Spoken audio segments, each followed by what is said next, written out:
अब हम सूरा अल काफिरून को बारीकी से समझते हैं।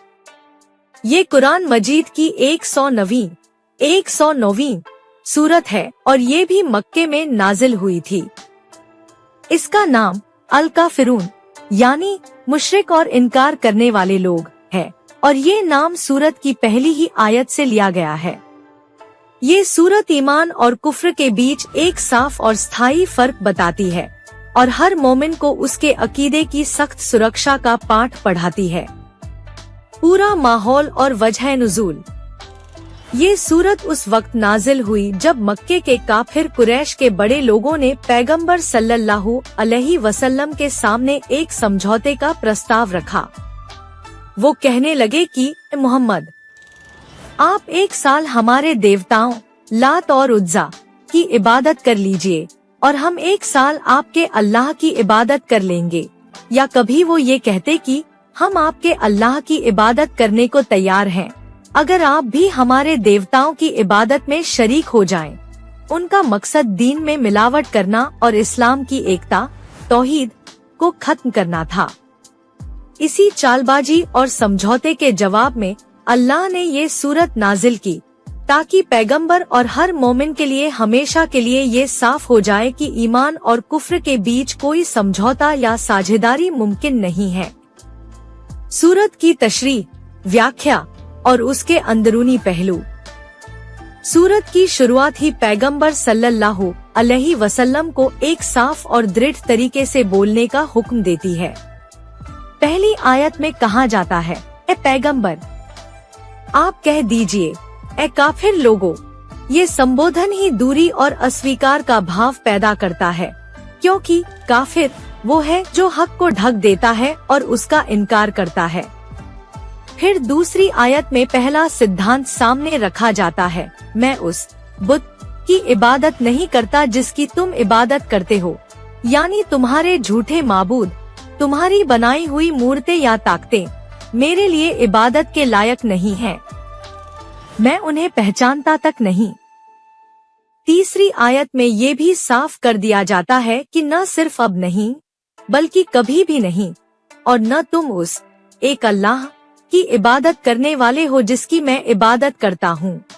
यानी तुम्हारी नियत और तुम्हारा रास्ता ही ऐसा है कि तुम सच्चे एक खुदा की इबादत की तरफ आ ही नहीं सकते जब तक तुम शिर्क छोड़कर तौहीद नहीं अपनाते।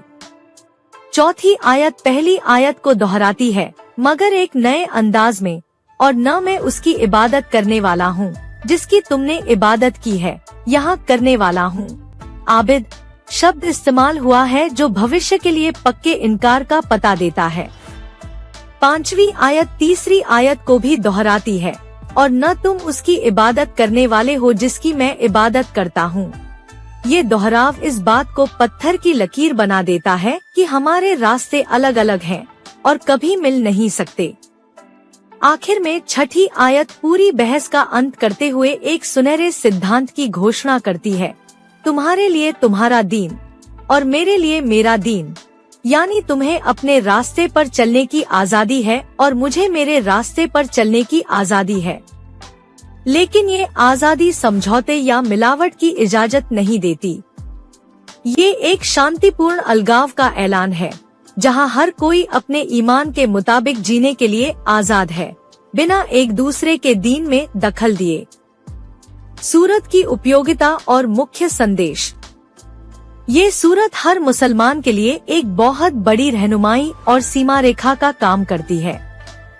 सबसे पहले तो ये हमें तौहीद, अल्लाह की एकता पर अडिग रहने की ताकीद करती है।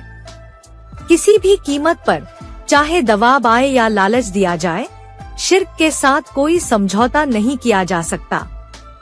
दूसरा, ये सूरत हमें दीन के मामले में स्पष्टवादिता और साहस सिखाती है। डर या मुनाफे के लिए अपने अकीदे से समझौता करना ईमान की कमजोरी है।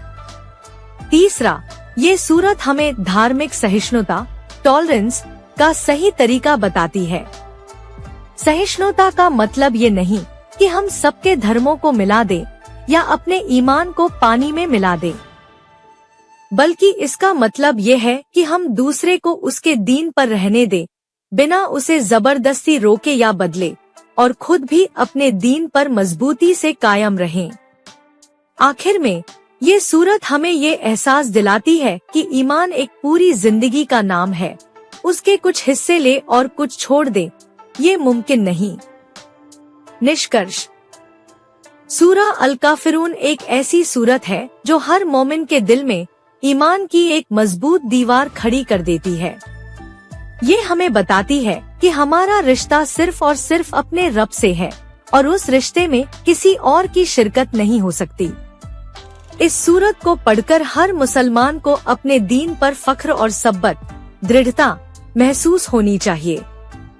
आज के दौर में जब लोग सब धर्म एक है के नारे लगाकर दीनों में मिलावट करना चाहते हैं, ये सूरत हमें चेता देती है कि ईमान की रोशनी और कुफ्र के अंधेरे में कोई मेल नहीं हो सकता। हमें दूसरों के अधिकार और आजादी का सम्मान करते हुए भी अपने ईमान की हिफाजत करनी है और उस पर कायम रहना है। ये सूरत कोई नफरत का पैगाम नहीं, बल्कि सच्चाई और स्पष्टता का पैगाम है। ये हमें सिखाती है कि असली शांति और इंसाफ तभी मुमकिन है जब हर इंसान अपने ईमान के मुताबिक जीने के लिए आजाद हो और दूसरे के ईमान में दखल न दे। यही इस सूरत का कल भी सबक था और आज भी सबक है।